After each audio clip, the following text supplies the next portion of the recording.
안녕하십니까? 잘 지내셨어요? 장박 형제님하고 갈문교 형제님이 방학 때 중국 갔다가 잘 와서 감사합니다. 반가워요? 오늘 히브리서 말씀 제목은 모세의 믿음입니다. 우리 말씀은 11장 23절에서 28절이고 요절 11장 26절을 함께 같이 읽겠습니다. 26절 시작. 그리스도를 위하여 받는 수고를 애굽의 모든 부하보다 더 큰 재물로 여겼으니 이는 상 주심을 바라옵니다. 기도하겠습니다. 하나님 아버지, 이 시간 저희가 살아계신 성부, 성자, 성령 하나님께 예배 드릴 수 있도록 은혜 주심을 감사합니다.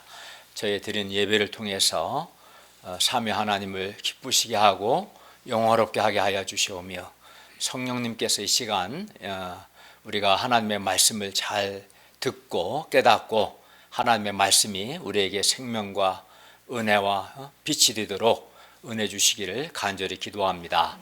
예수님의 이름으로 기도하였습니다. 아멘. 모세는 이스라엘 역사상 가장 위대한 지도자 중에 한 사람이었습니다.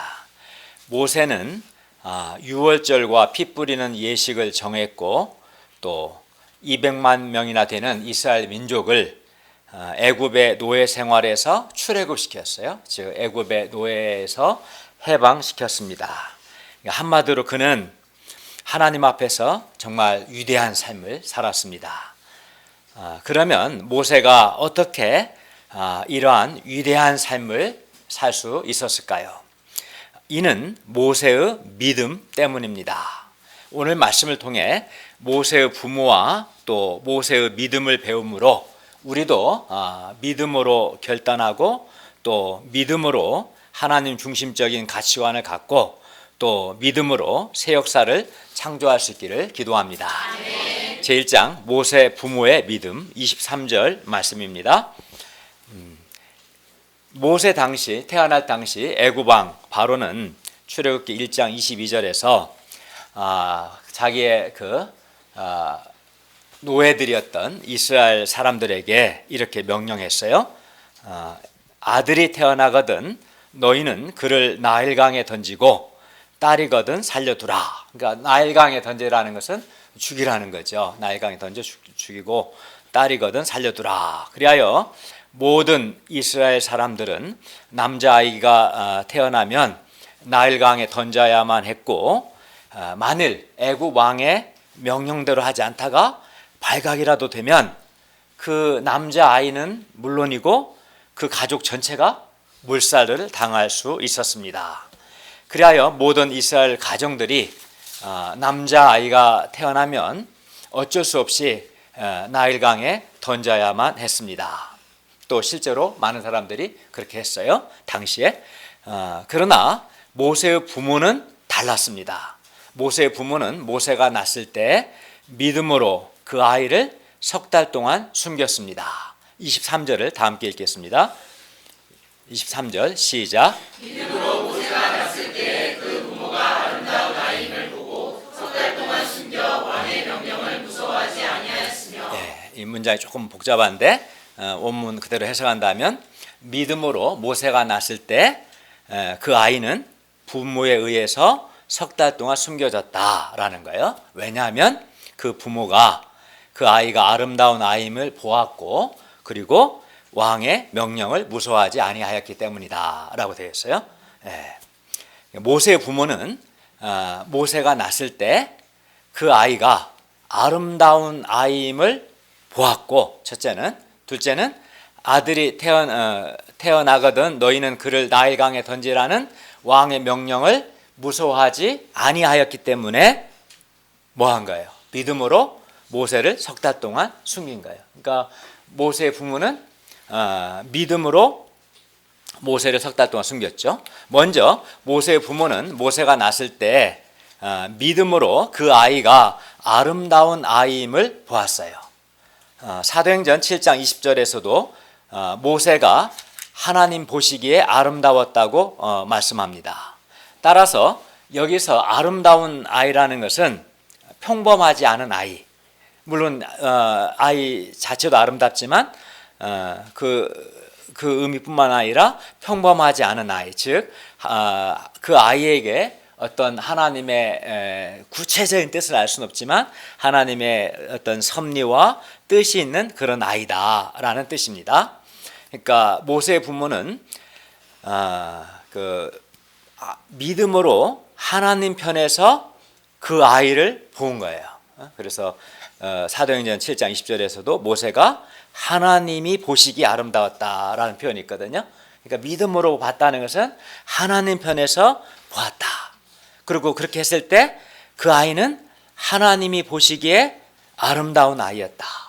그 아이에게 어떤 하나님의 뜻과 섭리가 있다는 것을 믿음으로 본 거예요. 이 아이가 태어나기 전에 10달 동안 간절히 기도했겠죠. 그러나 만약 모세의 부모가 그 모세가 태어났을 때 그 아이를 믿음으로 보지 않았다면 아마 어떻게 보였을까요? 아마 이 아이는 태어나자마자 죽어야만 하는 너무나 슬프고 운명적으로 보였을 거예요. 똑같은 아이인데 믿음으로 봤을 때는 하나님이 보시기에 아름다운 아이였고, 그러나 믿음으로 보지 않았다면 태어나자마자 죽어야 하는 굉장히 마음 아픈 슬픈 운명적인 아이였겠죠. 그러나 물론 모세의 부모는 믿음으로 그 아이를 보았고, 그렇게 했을 때 그 아이는 하나님이 보시기에 아름다운 아이였습니다. 다음으로 모세의 부모는 뭐 했냐면 믿음으로 왕의 명령을 무서워하지 아니하였습니다. 모세의 부모는 하나님을 믿었습니다. 히브리서 11장 1절에서 믿음은 보이지 않는 것들의 증거다. 즉 믿음은 보이지 않는 것들을 확신하는 것이다 라고 했는데, 모세의 부모는 보이지 아니하시는 하나님을 마치 보는 것처럼 그만큼 하나님을 확신했어요. 믿었습니다. 모세의 부모는 하나님은 영이시기 때문에 우리 눈으로 보이지 않지만 하나님은 살아계시고 또 인간의 생사화복을, 생명과 죽음과 화와 복을 주관하시는 진정한 왕이시다는 것을 확신했어요. 그러니까 당시 바로가 왕이지만 사실 진짜 그 바로를 세운 분도 하나님이시고 진짜 왕은 하나님이시다. 왜냐하면 하나님은 창조주이시고 또 인간의 생사화복을 주관하시기 때문에 하나님의 창조주고 진정한 왕이시다라는 것을 확신했습니다. 모세의 부모는 보이지 아니하시는 하나님을 보는 것처럼 믿었고 또 하나님을 두려워했습니다. 이것을 우리는 하나님을 경외한다. 하나님을 경외한다라는 말은 하나님을 두려워한다라는 말인데, 여기서 두려워한다는 것은 하나님에 대한 공포를 느낀다 그런 차원이 아니고, 하나님은 창조주이시고 우리는 피조물이기 때문에 하나님과 우리 사이에 근본적인 질적인 차이에서 느껴지는 거룩한 두려움을 의미하는 거예요. 경외한다라는 말을 쓸 때는. 그래서 사람이 하나님의 존재를 인식하게 되면 하나님께 대한 경외심, 거룩한 두려움을 갖게 되죠.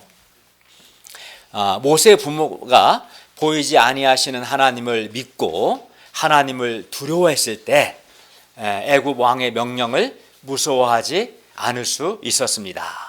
그리하여 믿음으로 왕의 명령을 무서워하지 아니하고 아이를 3달 동안 숨겼습니다. 하나님은 전능하신 창조주 하나님이시기 때문에 애굽 왕보다 더 크고 또 더 두려워해야 할 분이십니다. 예수님께서도 누가복음 12장 4절과 5절에서 제자들에게 그들이 하나님을 두려워해야 함을 이렇게 말씀하셨어요. 내가 내 친구 너희에게 말하노니 몸을 죽이고 그 후에는 능히 더 못하는 자들을 두려워하지 말라. 한마디로 뭐예요? 사람을 두려워하지 말라는 거예요. 사람은 기껏해야 죽이고 그 후에는 아무것도 못한다. 마땅히 두려워할 자를 내가 너희에게 보이리니 곧 죽인 후에 또한 지옥에 던져 넣는 권세 있는 그를 두려워하라. 즉 하나님을 두려워하라는 거예요. 내가 참으로 너희에게 이르노니 그를 두려워하라. 이렇게 말씀하셨습니다. 우리가 누구를 두려워해야겠습니까? 몸을 죽이고 그 후에는 능히 더 못하는 사람을 두려워해야 할까요? 아니면 죽인 후에 지옥에 던져 넣는 권세 가지신 하나님을 두려워해야 합니까? 하나님을 두려워해야죠. 우리는 하나님을 두려워해야 합니다. 그리고 이렇게 우리가 하나님을 두려워할 때, 우리가 정말 하나님을 두려워한다면, 정말 하나님을 두려워해요. 그러면 우리는 사람의 눈치를 보지 않게 되죠. 하나님을 두려워한 사람은 사람을 의식하겠어요? 하나님을 의식하겠어요? 더 크고 두려워야 할 하나님을 의식하지 않겠어요? 그래서 하나님을 두려워하다 보면 사람의 눈치를 보지 않게 되고 사람을 무서워하지 않게 돼요. 사실은 사람은 가장 어떤 한 대상을 무서워하면 그 나머지 것은 무서워하지 않게 되는 거예요. 사실은. 그리고 이렇게 우리가 하나님을 믿고 또 하나님을 두려워할 때 우리는 사람을 무서워하지 않게 되는데, 그리하여 보이지 아니하시는 하나님을 보는 것처럼 확신하는 사람은, 그래서 하나님을 믿는 사람, 하나님은 보이지 아니하시나 보는 것처럼 확신하는 사람은 마음에 뭐가 생기느냐면 담대함이 생겨요. 담대함. 하나님을 두려워하면 담대함이 생겨요. 담대함이. 그리고 마음에 자유함이 생겨요. 자유함이. 제가 이제 군대 훈련, 논산 훈련소에 갔을 때 우리 자매들은 군대 가면 싫어하지. 군대도 안 가는데 듣긴 해야겠지. 그래도 그 훈련소에 들어가 보면 훈련병이에요. 몇 주 훈련을 받아야 가장 계급이 낮은 2등병 짝대기 하나를 주거든. 그러니까 훈련병은 아직 군인도 아닌 거죠. 어떤 점에서는. 근데 그 당시 지금 모르겠는데 논산 훈련소 소장이 훈련소장이 투스타 소장이었어요. 근데 같은 기관병이라고 하는 사병 한 1병 상병만 봐도 커 보여요. 하늘처럼 보이거든요. 훈련병 눈에는 그렇게 보여요. 굉장히 군기도 세고. 근데 저는 하나님을 두려워했어요. 하나님을 두려워하니까 마음에 담대함이 생기고 투스타도 전혀 두렵지 않았어요. 여러분이 마찬가지예요. 정말로 하나님을 두려워하는 사람은 사람을 두려워하지 않게 돼요. 마음에 담대함이 생기고 사람의 눈치, 사람의 평가에 대해서 또 자유함을 갖게 돼요. 그러니까 사람이 하나님을 두려워하면 두려울수록 참 담대함이 생기고 자유함이 생기게 되는 거예요. 그리고 하나님을 두려워하기 때문에 그 하나님 앞에서 어떻게 살겠어요? 하나님을 의식하며 진실하게 살고 거룩하게 살고자 애쓰게 되는 거예요. 그래서 하나님을 두려워하는 것은 굉장히 중요한 거 사실은. 그러니까 하나님을 두려워할 때, 하나님을 믿고 두려워하는 사람에게는 이러한 복이 주어지는 거죠. 마음의 담대함과 자유함과 하나님 앞에서 진실함과 거룩한 삶을 살고자 하는 소원이 생기죠. 그런데 오늘날 어떤 분은 직장에서 고참이나 또는 팀장이나 사장이 뭐 예를 들어서 오늘날 그렇게 심하지는 않겠지만 우상 숭배를 요구하거나 또는 주일에 예배드리지 말고 출근하라는 것과 같은 신앙적으로 부당한 명령을 할 때, 정당한 명령은 우리가 순종해야겠죠. 그러나 신앙적으로 부당한 명령을 할 때 사람을 무서워하는 것을 봅니다. 왜냐하면 고참이나 팀장이나 사장의 명령을 거부했다가 혹시 불이익을 받지는 않을까? 이렇게 두려워하기 때문입니다. 또 어떤 분은 학교에서 선배나 교수님이 신앙적으로 부당한 명령을 할 때 무서워합니다. 이는 선배의 명령을 거부했다가 혹시 과에서 왕따 당하지 않을까? 또는 교수님의 명령을 거부했다가 학점이 나쁘거나 불이익을 받지는 않을까? 이렇게 두려워하기 때문입니다. 또 가정에서는 신앙적으로 부당한 요구를 하는 불신자들이 주로 그러겠죠. 그런 가족들의 명령을 거부했다가 용돈이나 학비 지원을 못 받을까 두려워합니다. 저는 신앙적으로 잘하면 용돈을 더 많이 줄 거예요. 네. 그냥 이제 불신자들이 볼 때는 못마땅하니까 하나님 믿는 게 자꾸 그렇게 하려고 하겠죠. 그래서 어쨌든 이렇게 만약에 이렇게 사람을 무서워하게 되면 어떻게 되겠어요? 사람을 무서워하게 되면 사람의 눈치를 보게 되고 또 사람의 요구에 끌려다니게 되고 결국은 그런 사람은 하나님의 뜻에 또 하나님의 명령을 순종할 수 있겠어요? 없겠어요? 없죠. 사람을 두려워해서 사람 눈치 보고 사람의 요구에 끌려다니는 사람은 결코 하나님의 뜻과 명령에 순종하지 못합니다. 그래서 믿지 않는 부모님이나 직장 상사나 믿지 않는 선배나 믿지 않는 교수님을 두려워하면 그런 사람은 하나님을 섬길 수 없습니다. 그들의 요구에 이리 끌려다니고 저리 끌려다니다 보면 그야말로 사람의 노예가 되는 거예요. 사람의 노예가 되고 이는 아주 비참한 거예요. 사실은 하나님은 우리를 진리 안에서 자유케 하셨는데 그 사람은 사람을 두려워하다가 사람의 노예가 돼, 사람의 종이 되는 거예요. 사람은 노예가 되면 안 되는 거예요. 사람은 하나님은 사람을 노예로 창조하지 않았는데 스스로 사람을 두려워하다가 노예가 되어서 비참하게 되는 거예요. 그러면 우리가 어떻게 그러면 사람을 무서워하지 않을 수 있어요? 사람을 무서워하지 않아야 하는데 그것은 말씀드린 것처럼 보이지 아니하시는 하나님을 보는 것처럼 믿는 거예요. 보이지 아니하시는 하나님을 보는 것처럼 믿는 것. 보이지 아니하시는 하나님을 경외하는 겁니다. 우리가 사람을 두려워하면 우리는 사람의 눈치를 보고 사람의 노예가 되어 비참하게 됩니다. 반면 우리가 하나님을 믿고 또 하나님을 두려워하면 우리는 사람에 대한 두려움을 극복할 수 있고 오히려 자유함을 누리게 됩니다. 그러니까 사람을 무서워하는 것, 사람을 두려워하는 것을 극복할 수 있는 유일한 것은 보이지 아니하시는 하나님을 보는 것처럼 믿는 것, 확신하는 거예요. 그게 제일 중요해요. 그러면 사람에 대한 두려움을 극복할 수 있어요. 그러므로 우리가 모세의 부모처럼 보이지 아니하시는 하나님을 보는 것처럼 믿고 경외함으로 신앙적으로 부당한 명령을 무서워하지 아니하고 하나님의 뜻에 순종할 수 있기를 기도합니다. 제2장 모세의 믿음의 결단과 가치관 24절에서 26절 말씀입니다. 24절을 다 함께 읽겠습니다. 시작. 믿음으로 모세는 장성하여 바로의 공주의 아들이라 칭함받기를 거절하고 석 달 동안 믿음의 부모의 보호를 받은 후 모세는 갈대 상자에 넣어져 나일강에 띄워지게 됩니다. 이때 바로의 공주가 그 석 달 된 어린 모세를 발견하고 양자를 삼아 모세는 일약 바로의 공주의 아들이 되었어요.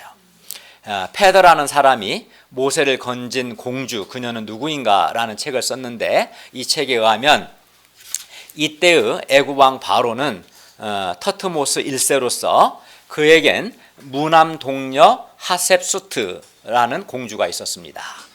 딱 한 명인 거죠. 모세는 그녀의 이 공주의 아들이 되었어요.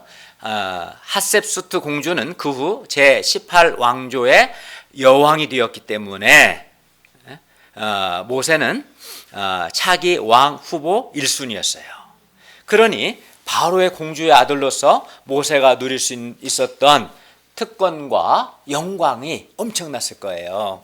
대제국 애굽의 왕이 계승자가 될 수 있었기 때문에 뭐 왕이 계승자 아니어도 공주의 아들로 엄청났겠지만 모세는 그래서 당대 최고의 석학들로부터 철학이든 역사든 천문학이든 정치, 경제, 문화 등 각종 학문들을 섭렵했을 겁니다.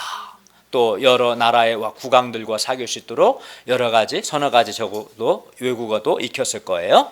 또 그래서 사도행전 그 7장 22절을 보면 모세가 애굽 사람의 모든 지혜를 배워 그의 말과 하는 일들이 능하더라라고 했습니다. 또한 유대 역사가 요세푸스에 의하면 모세는 탁월한 지혜와 아름다운 외모와 강인한 체력을 갖추었으며 나중에 그 동조 한 명 애굽 사람 쳐 죽이는 거 봐봐요. 한 방에 딱 쳐 죽이거든요. 그냥 무기도 없이. 그러니까 무술도 다 익혔죠. 완벽한 사람이에요. 이 모든 점에서. 그리고 이 모세는 나중에 그 에티오피아 전쟁 때 애굽 사령관을 맡았다고 합니다. 모세는 또 공주의 아들로서 공주의 아들이기 때문에 일어나면서부터 잠자리에 들 때까지 최고의 섬김을 받았을 거예요. 최고의 요리를 먹고 최고의 섬김을 받았을 거예요. 그는 궁중에서 안락한 궁중에 살았고 또 뭐 최고급 마차를 타고 다녔을 겁니다.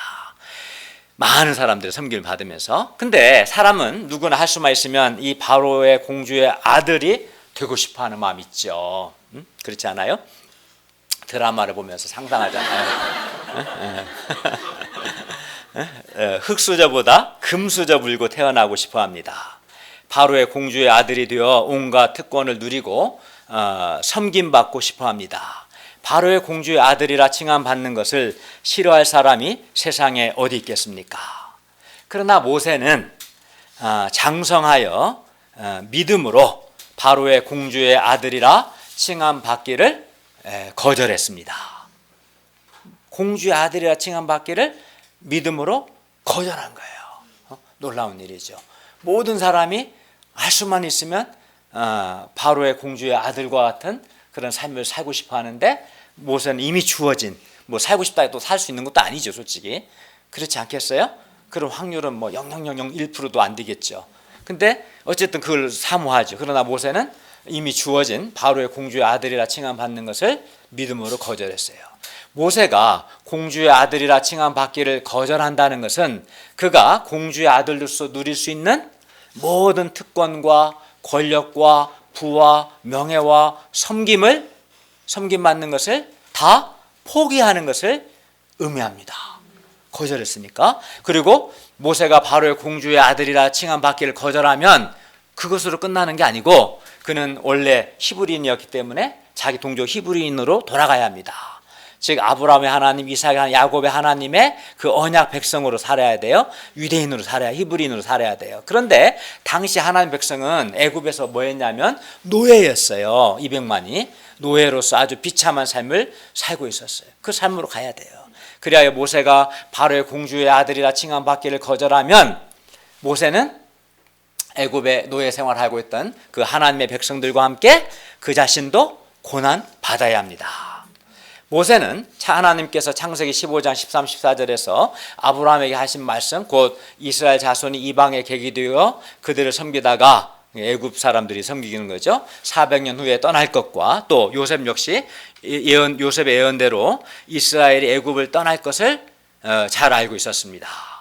그래서 하나님의 뜻은 이스라엘이 애굽을 떠나는 거였어요. 그리고 400년이 지났기 때문에 떠날 시점이 온 거죠. 그리고 사도행전 7장 25절에 보면 모세는 하나님께서 자기의 손을 통해서 이스라엘 백성들을 구원하시려 하신다는 것을 알고 있었어요.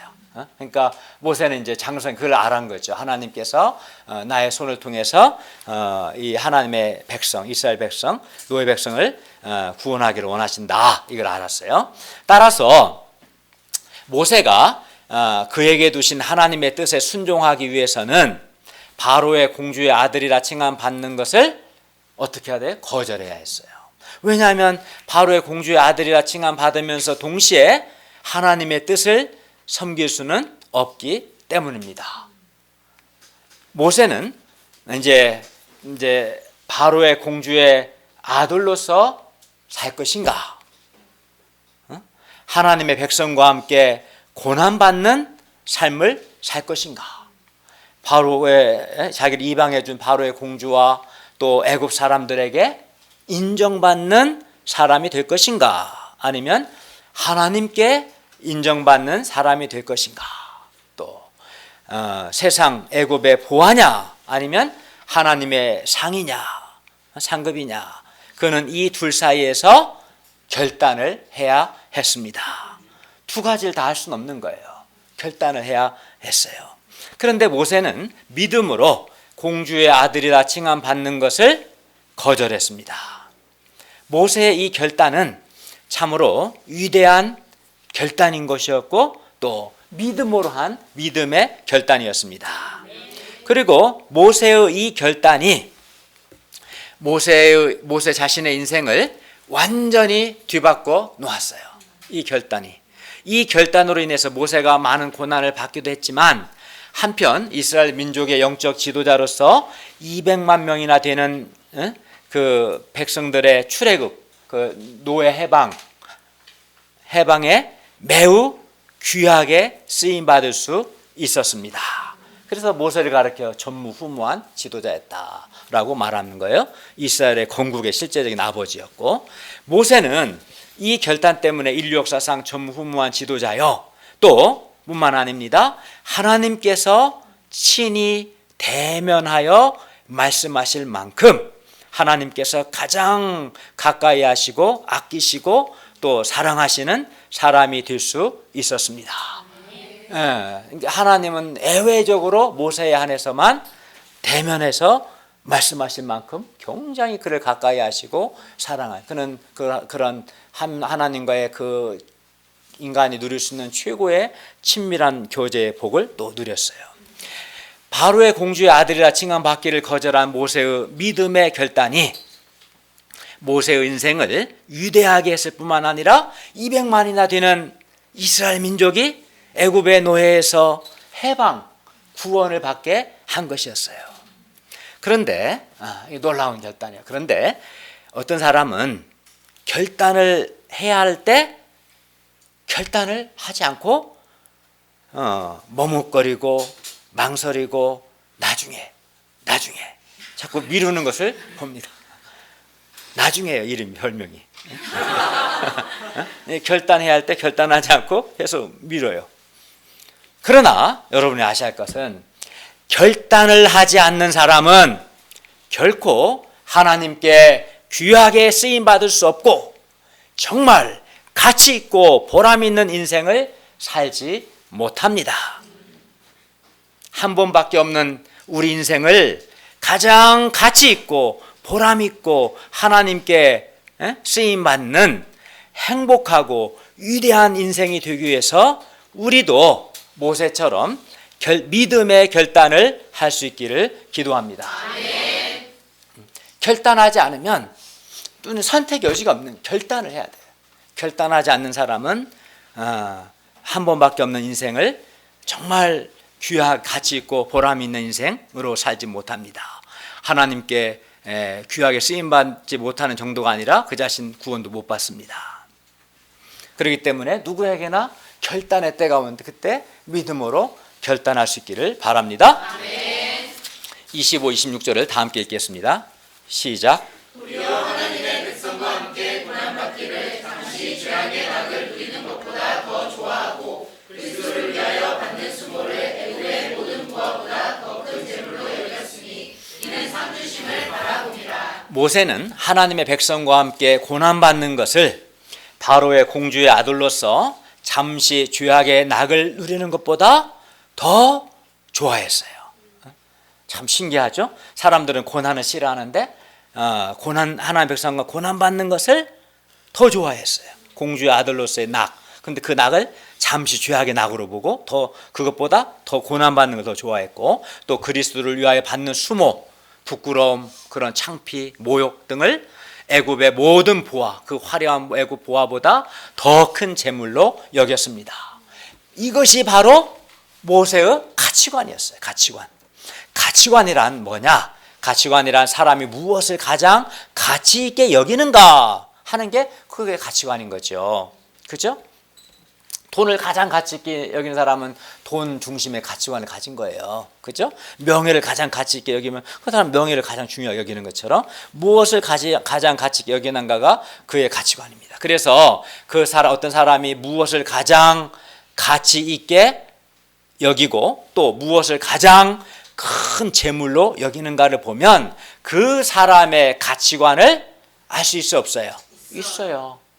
그러니까 구체적으로 보면 그가 그의 대부분의 시간과 돈을 주로 어디다 쓰는가를 보면 그의 가치관이 딱 나타나요. 사실은 그 사람은 가장 가치 있다고 생각하는 것에 자기 것을 투자하거든요.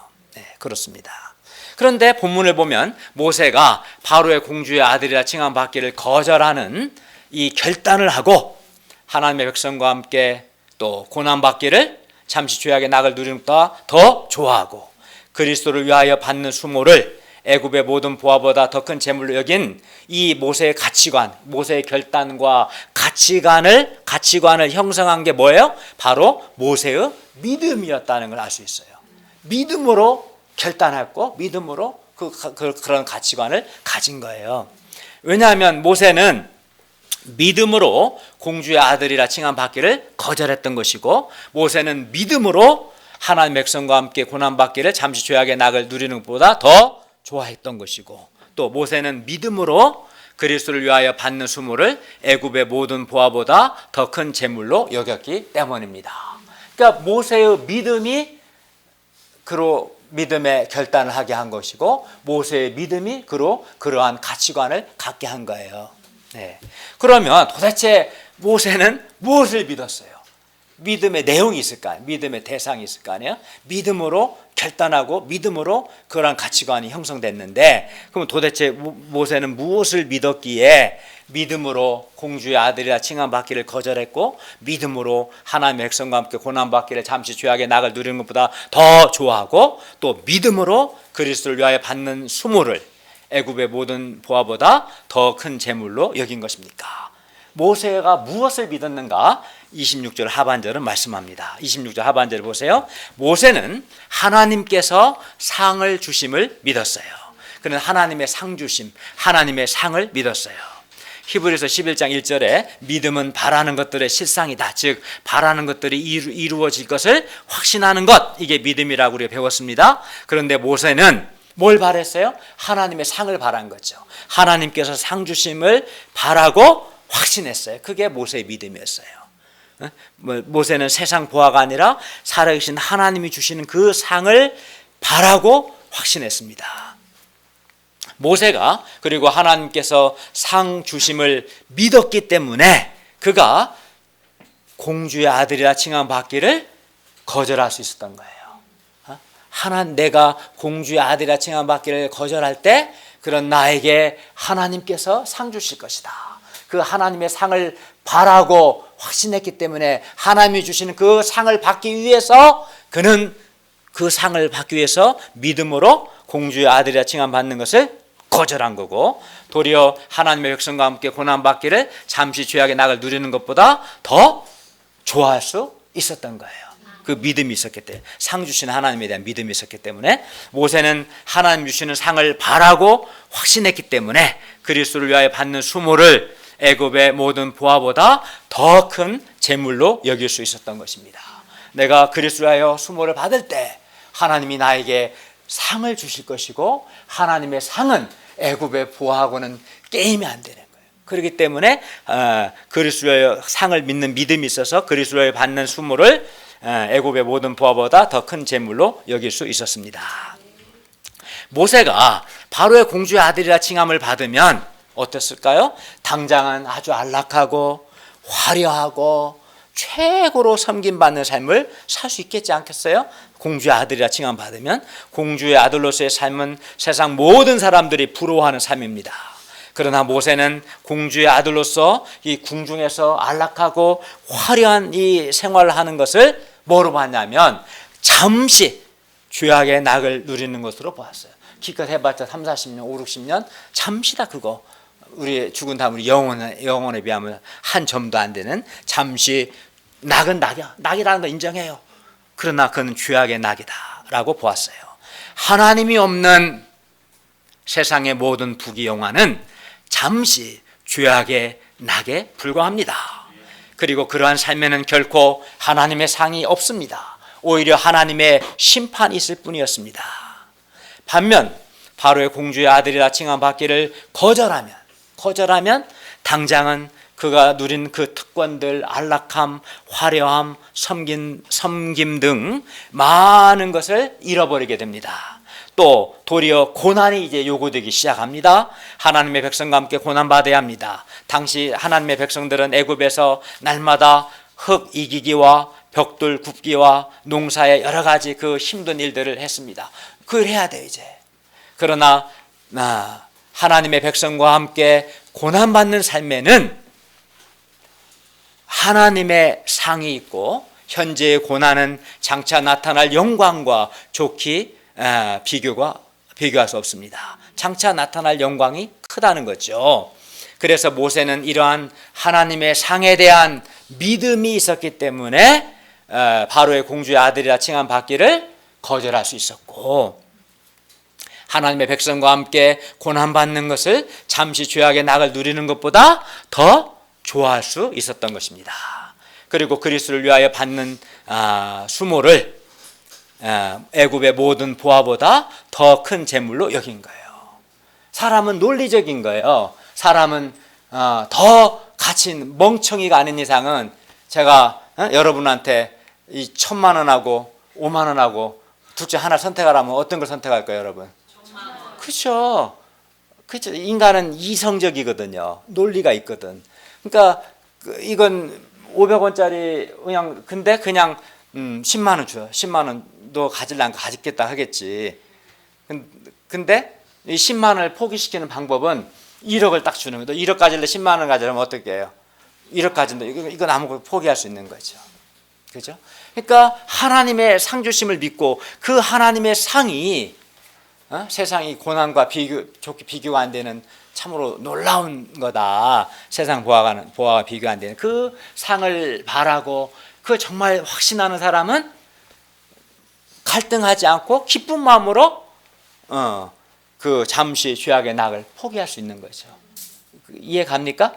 네. 그런 거 지금 막 억지로 막 슬픈 마음으로 막 공주의 아들의 칭함받는 걸 거절하는 게 아니에요.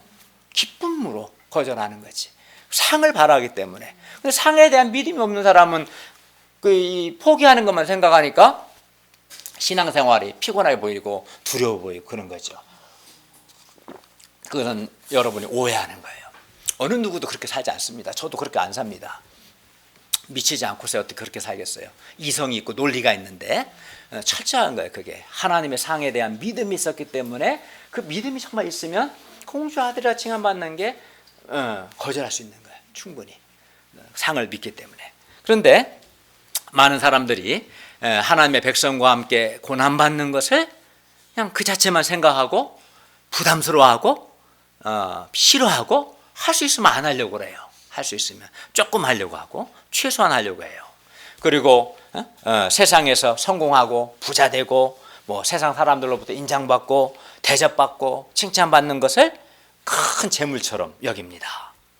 하나님과 복음 역사를 위해서 받는 고난과 수모는 큰 재물로 여기지 않아요. 오히려 막 부끄러워해요. 부끄러워해. 캠퍼스에서 전도하다 학생들에게 거절당하고 또 이상한 사람 취급받는 것을 부끄러워하기 쉬워요. 왜냐하면 물론 사람 이상하게 보이지. 세상 기준하고 하나님의 기준이 다르니까. 그 수모인데 수모를 부끄러워하기 쉽습니다. 그러나 모세는 하나님께서 상 주심을 믿었기 때문에 하나님의 백성과 함께 고난받는 것을 더 좋아했고 또 애굽의 화려한 모든 보화보다 하나님을 위해 받는 수모를 더 큰 재물로 여길 수 있었습니다. 그런데 우리가 주와 복음 역사를 위해 살고자 할 때 우리에게도 전도도 하고 또 때로 사명의 십자가도 져야 하는 고난이 있고 또 사람들로부터 오해받는 수모가 있을 수 있어요. 우리가 복음을 위해서 고난받고 또 하나님께서 기뻐하시는 거룩한 삶을 살고자 할 때 우리는 사람들로부터 오해나 왕따를 당할 수도 있고 또 이상한 사람 취급받을 수도 있고 또 직장에서 불이익을 받을 수도 있습니다. 가까운 사람들로부터 무시나 미움을 받기도 합니다.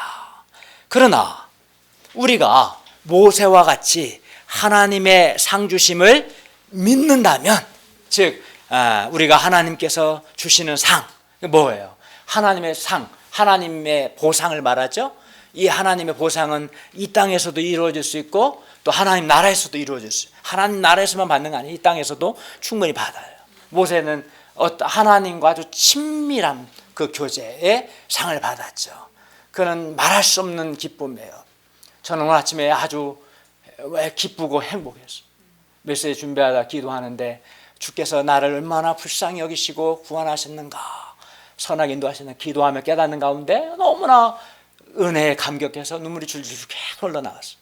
하나님 살아계신 창조주 하나님과 교제하고 성령이 내 안에 계셔서 하나님과 교제의 기쁨을 누리가 그 놀라운 그 복이에요. 그 세상 그 무엇과도 바꿀 수 없는 그런 복이 있죠. 뿐만 아니라 우리가 구원을 받는 것, 그것도 하나님의 상이죠. 또 영생하는 것, 또 몸의 영광스러운 부활, 또 나 장차 하나님의 영광에 참여하는 것 등 이런 거 다 하나님의 상입니다. 우리에게 주어질 놀라운 상이죠. 이러한 하나님의 상을 믿는다면 우리도 하나님의 백성과 함께 고난받는 것을 더 좋아하고 주와 복음 역사를 위해 받는 수모를 큰 재물로 여길 수 있습니다. 그래서 믿음이라는 것이 중요해요. 믿음은 우리로 하여금 결단도 하게 하고 또 믿음은 우리의 가치관도 바꿔줍니다. 결단을 못하는 이유는 그에게 믿음이 없기 때문에 그런 거고, 그의 가치관이 여전히 세상적이고 세속적인 것은 그에게 상 주시는 하나님에 대한 믿음이 없기 때문에 그런 거예요, 사실은. 그래서 믿음이 중요해요. 그래서 제목이 모세의 믿음인 거예요. 세상적인 가치관을 하나님 중심적인 가치관으로 믿음이 바꿔줍니다. 우리도 모세와 같이 하나님께서 상 주심을 믿음으로 주와 복음 역사를 위해 고난받고 또 무시도 받고 수모받는 것을 더 좋아하고 세상의 그 어떤 재물보다도 더 큰 재물로 여길 수 있기를 기도합니다.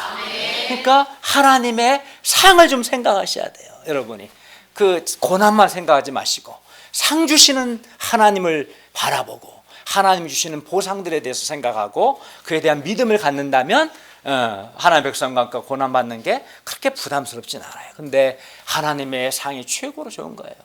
창조주 하나님이 나의 생명을 지키시고 그 창조주와 교제가 그게 영생의 기쁨이에요. 말할 수 없는 영혼의 기쁨과 자유와 행복을 누려요. 내가 좀 행복해 보여요, 안 보여요?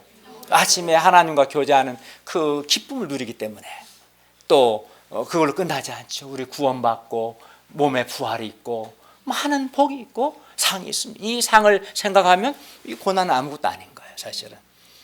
1억 가질래 10만 원 가질래 생각하면 쉽죠.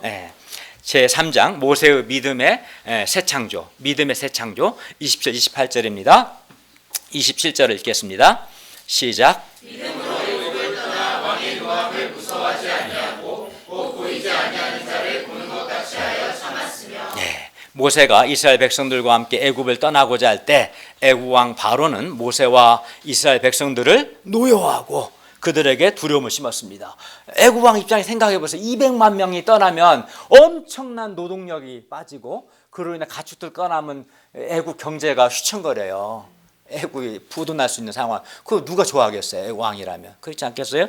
그러니까 막 화를 내고 떠나기만 해봐라 죽여버리겠다고 협박하고 그런 거죠. 왕이.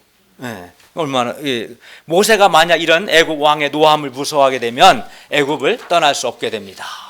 그러나 모세는 그의 부모처럼 그도 보이지 아니하는 하나님을 보는 것 같이 믿었기 때문에 왕의 노함을 무서워하지 아니하고 애굽을 떠날 수 있었습니다.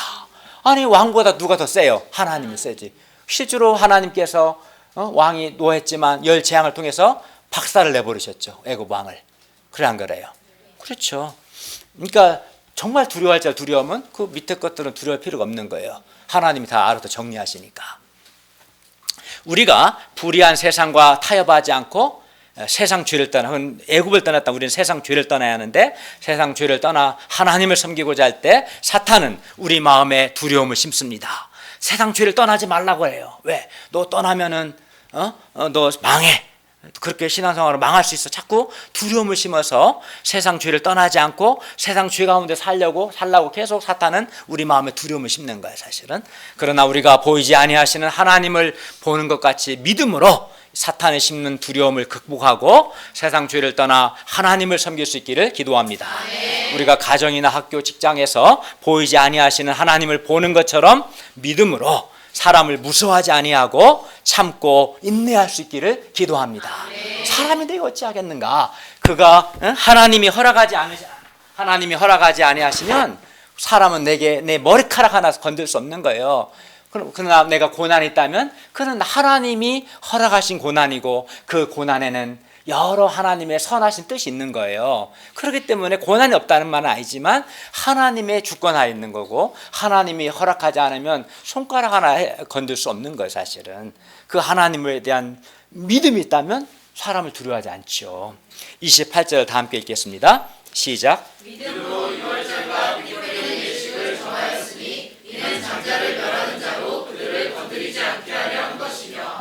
하나님께서는 그 애굽왕 바로가 노하고 막 두려움을 심으니까 출애굽기 12장 3절부터 14절에서 하나님께서 이 바로를 심판하기 위해서 애굽 전 땅에 내릴 장자 재앙을 전체에 내려 애굽 땅에 이스라엘도 포함되어 있죠. 그래서 장자 재앙을 피하기 위해서는 흠없고 일련된 수컷으로 어린 양을 잡아서 그 고기를 불에 구워 무교병과 쓴나물과 함께 먹고 그 양을 먹을 집 좌우 문설주와 임방, 이게 우리 현관문이 있으면 좌우 문설주는 문이 있으면 왼쪽 오른쪽 그 테두리 그렇죠. 그리고 임방은 위 아래죠. 그러니까 문에 이게 뭐라고 그래 이걸 테두리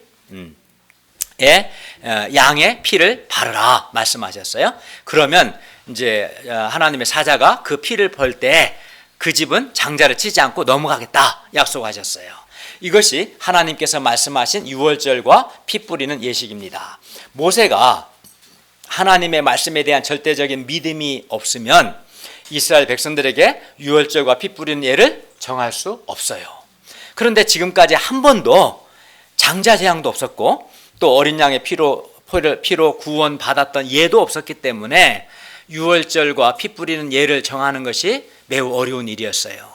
특히 이스라엘 백성들은 불신과 불순종이 아주 몸에 밴 노예 백성들이었기 때문에 이들에게 유월절과 피 뿌리는 예를 정한다는 것은 아주 힘든 일이었습니다. 그러나 모세는 하나님의 말씀을 절대적으로 믿었기 때문에 유월절과 피 뿌리는 예식을 정해서 이스라엘의 장자들을 구원할 수 있었어요. 다만 애굽의 장자들은 다 죽었어요. 유월절과 피 뿌리는 예식은 이전에는 없었던 새로운 역사였어요. 모세는 어린 양의 피를 통한 하나님의 구원을 믿음으로 전에 없었던 유월절과 피 뿌리는 예식이라는 새 역사를 창조하여 백성들을 구원할 수 있었습니다. 물론 오늘날 우리는 세상 죄를 지고 가신 하나님의 어린 양 예수님의 피를 믿을 때 죄와 하나님의 심판으로부터 구원을 받습니다.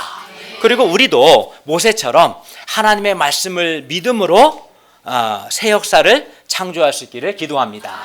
하나님의 말씀을 믿으면 새 역사를 창조할 수 있어요. 우리 교회 공동체 가운데 우리가 죽은 자를 살리시고 없는 것을 있는 것을 부르시는 하나님을 믿었을 때 그 믿음으로 전에 없었던 새로운 역사들을 많이 창조할 수 있었잖아요.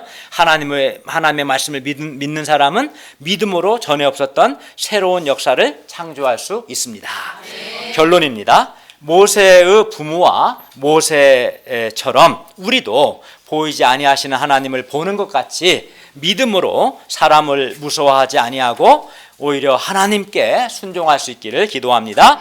무엇보다 상 주시는 하나님을 믿음으로 하나님의 상을 바라고 확신함으로 우리도 모세처럼 죄악의 낙을 누리는 것을 거절하는 믿음의 결단을 하고 그리고 하나님의 백성과 함께 고난받기를 잠시 죄악의 낙을 누리는 것보다 더 좋아하고 그리스도를 위하여 받는 수모를 애굽의 모든 보화보다 더 큰 재물로 여길 수 있기를 기도합니다. 이런 결단과 같이 가질 때 상 주시는 하나님을 바라보아야 돼. 그리고 우리도 하나님의 말씀을 믿음으로 새 역사를 창조할 수 있기를 기도합니다.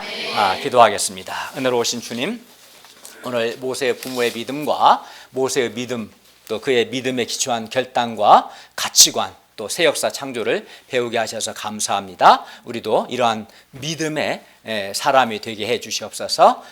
하나님의 상 주심을 믿고 결단해야 할 때 머뭇거리거나 미루지 않고 결단함으로 하나님께 귀하게 쓰임받고 위대한 인생을 살고 가장 가치 있고 보람 있는 삶을 살고 또 하나님과 친밀한 교제를 하고 하나님의 상을 받는 인생을 살게 하여 주시기를 기도합니다.